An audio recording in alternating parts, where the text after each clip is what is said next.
Hello friends, good morning and welcome back to my channel मिले cook house with blog. আশা করছি তোমরা সবাই খুব ভালো আছো, আমিও খুব ভালো আছি। তো আমার আজকের রেসিপি পটল মনোহরা। খুব সুন্দর একটি রেসিপি, গরম ভাতে দারুণ লাগবে, তাছাড়া রুটি লুচি পরোটা নান সব কিছুর সাথে খুব ভালো যায়।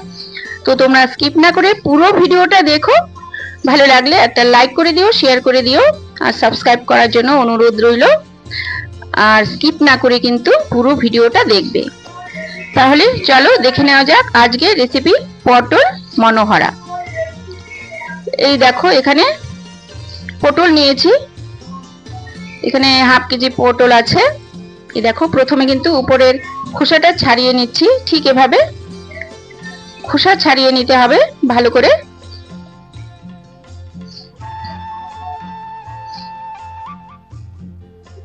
ছাড়ানো হয়ে গেছে, এবার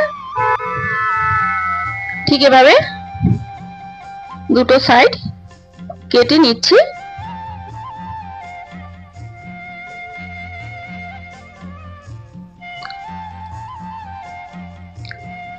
এবার অল্প অল্প করে খোসাটা ছাড়িয়ে নেব, ঠিক এভাবে। দেখো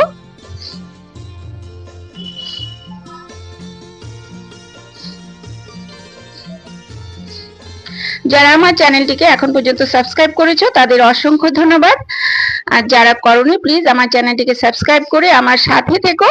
এই দেখো এই যে এভাবে কেটে নিচ্ছি, আর আড়াআড়ি ভাবে কেটে নিলে হবে, ঠিক এভাবে।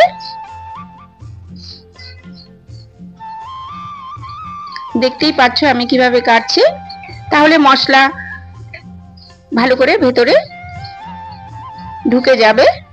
এই দেখো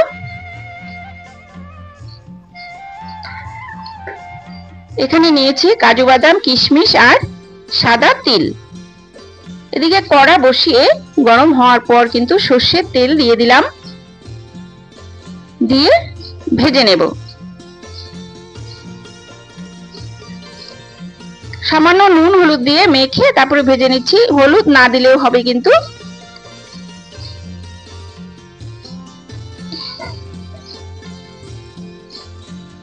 ভালো করে ভেজে নিতে হবে। তোমরা কিন্তু বাড়িতে ঠিক এভাবে ট্রাই করো, ট্রাই করে আমার চ্যানেলের কমেন্ট বক্সে কমেন্ট করে জানাবে কেমন লাগলো এই পটল মনোহরা।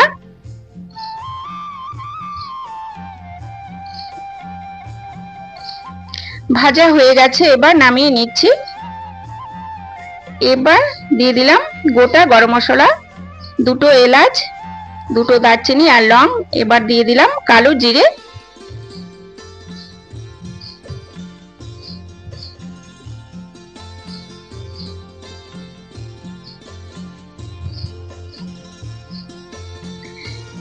আমি কিন্তু এখানে কাজু কিশমিশ আর সাদা তিল বেটে নিয়েছি, বেটে মশলাটা দিয়ে দিলাম ফোড়নের মধ্যে, দিয়ে অনবরত নাড়তে থাকবো যাতে কিনা লেগে না যায়, মানে কষিয়ে নেব আর কি।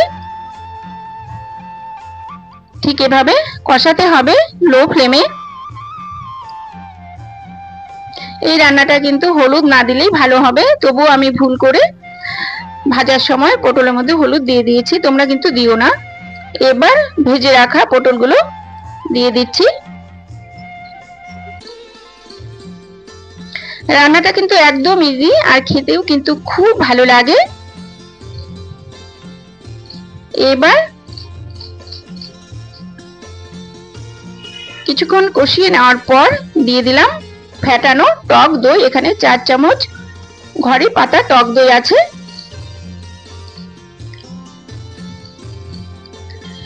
দই দেওয়ার পর 1-2 মিনিট লো ফ্লেমে কষিয়ে নেব।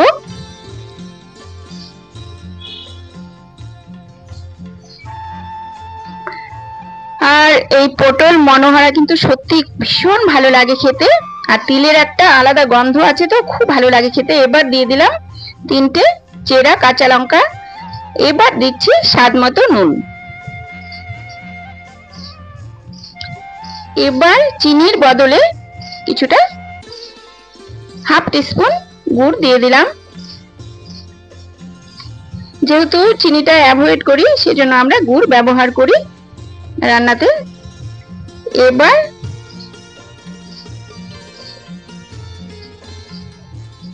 মশলার বাটিটাতে জল দিয়ে সেই বাটি ধোয়া জলটা দিয়ে দিলাম। এতে কিন্তু স্বাদ আরো দ্বিগুণ বেড়ে যায়।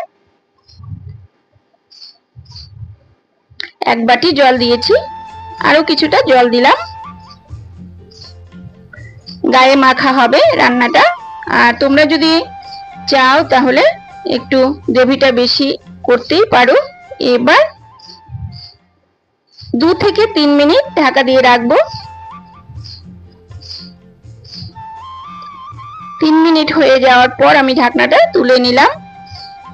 দেখতেই পাচ্ছ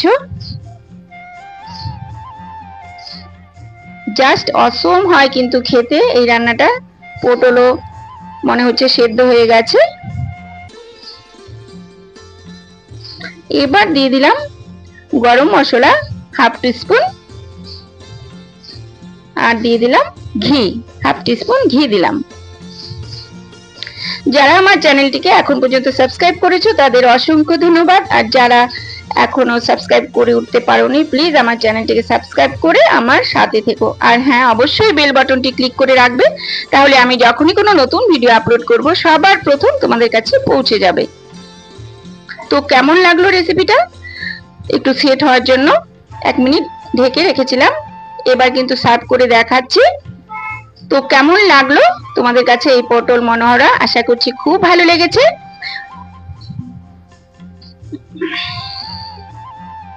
তোমরা কিন্তু কেউ মিস করো না এই ভিডিওটা দেখতে। খুবই ভালো একটি রেসিপি। দেখলে তো কত সহজেই তৈরি হয়ে গেল পটল মনোহরা। আর গরম ভাতে তো দারুণ লাগে। তাহলে কত সহজেই তৈরি হয়ে গেল পটল মনোহরা। তোমরা সবাই খুব ভালো থেকো, সুস্থ থেকো আর সাবধানে থেকো। আবার চলে আসবো নতুন রেসিপি বা ব্লগের সাথে।